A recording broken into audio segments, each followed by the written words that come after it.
Alright, so I did want to make one update and clarification in regards to the last video I posted where I went over the new shot of John's guitar rack that he was using for rehearsals for Dead & Company's residency at the Sphere in 2025, where we see some more Fenders like the custom shop Jerry Garcia Alligator Strat replica, and then the 64 Strat. And in that video I mentioned that John's never used the 64 Stratocaster with Dead & Company, and my really good friend Gabe Bergman, you guys all know Gabe I'm sure, he actually texted me and was like, hey, there is one instance, years ago where John did use the 64 Stratocaster. Gabe's a lot more knowledgeable on Dead & Company and the Grateful Dead overall than I am. And his memory, to his absolute credit, John did use the 64 Stratocaster with Dead & Company in 2016. He was able to pull up both actual instances, it happened twice, where they performed even so during the summer tour in 2016. And the guitar that John was using for that particular song was the 64 Stratocaster.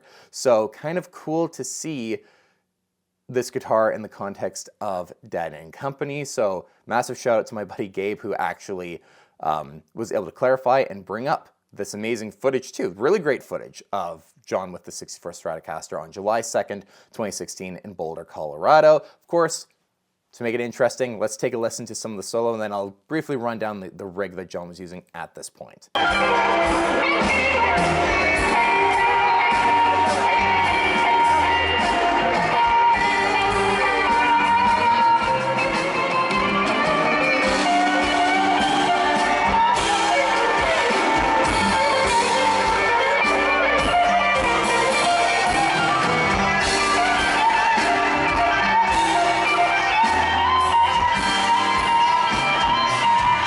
Now, when it comes to the amp rig that John was using at this point in time, this was before the J-Mod was actually released, and he was very much in the prototyping stage of the amplifier.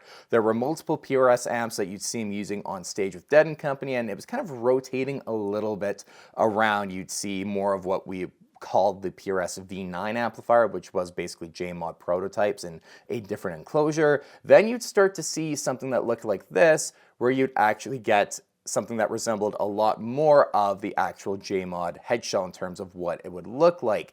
And depending on the night, you can actually see there would be maybe one of these newer amp heads for the J-Mod, one of the V9s, go back to V9s, have two of the newer J-Mods. There's lots of different shots you can find online of the amp rig and kind of how it was evolving. But for this particular show, it was two of these newer J-Mod style heads, and then you have the PRS cabinets underneath them, and then two of the Victoria Reverberatos as well, one on each side, which is something you definitely would see John doing later on with the J-Mods. You'd commonly see at least one Victoria Reverberato as well being used as part of the rig, especially with the J-Mods, but definitely something he did in the past as well, like Continuum era, John Mayer Trio era, for example. Reverberatos have always been around, and I think they are a bit of an underrated part of John Mayer's rig and tone, actually, because he's used them a lot more often than I think people might think, even just behind the scenes, behind like the amp rig, for example, and being used. So this shot here is not from the night, but this is the exact rig just based on other shots I've been able to find, but it's just the best one to show you guys of what John was actually using at this point. But basically, at this point in Dead & Company's time, John was very much prototyping the PRS J-Mod amplifier, the amp that would become that, and just, yeah, some experimentation going on, which is always really fun to see.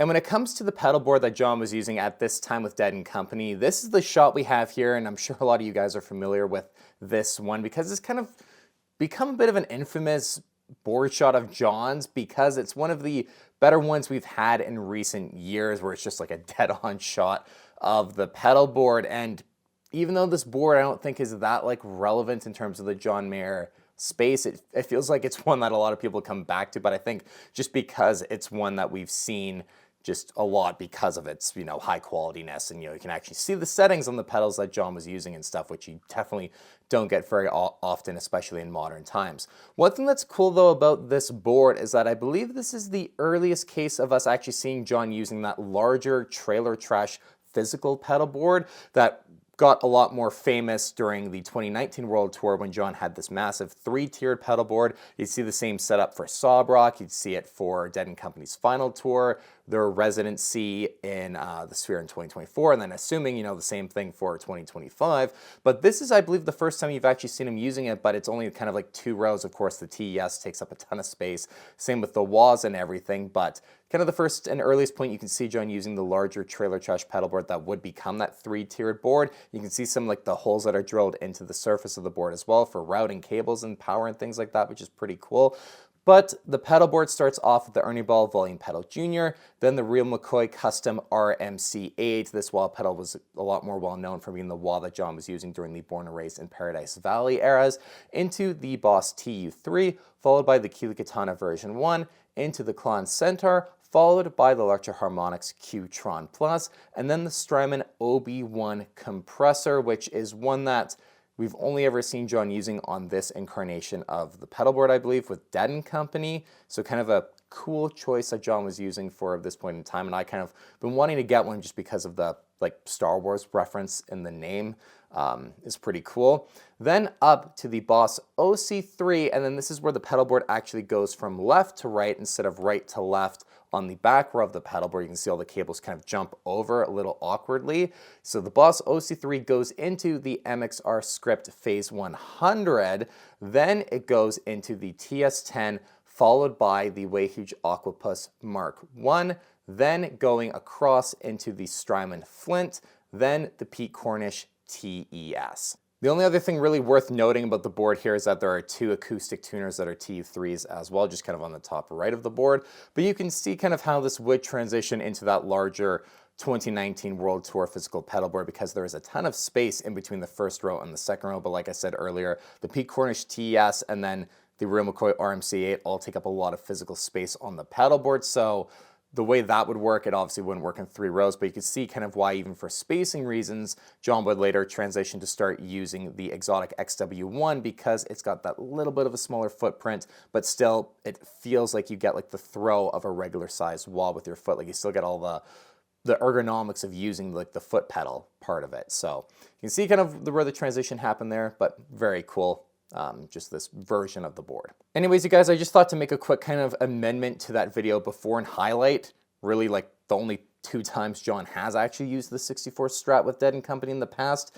We'll see if he uses it this year at the Sphere. Like I said as well earlier, this is I'm actually making this video the day of the kickoff of Dead & Company's residency at the Sphere in 2025, so it would be kind of cool to see what happens. And as always, I'll be covering all the gear and kind of tones and everything that John is going to be having for this residency. And if you get really good shots, footage, or anything, if you go to one of the shows, please send them over to me through Instagram. I'd love to be able to get some good footage and stuff to cover on the channel. And until next time, you guys, thanks so much for watching. I'll see you on the next one. Anyway, go ahead and click the subscribe button if you like what you see.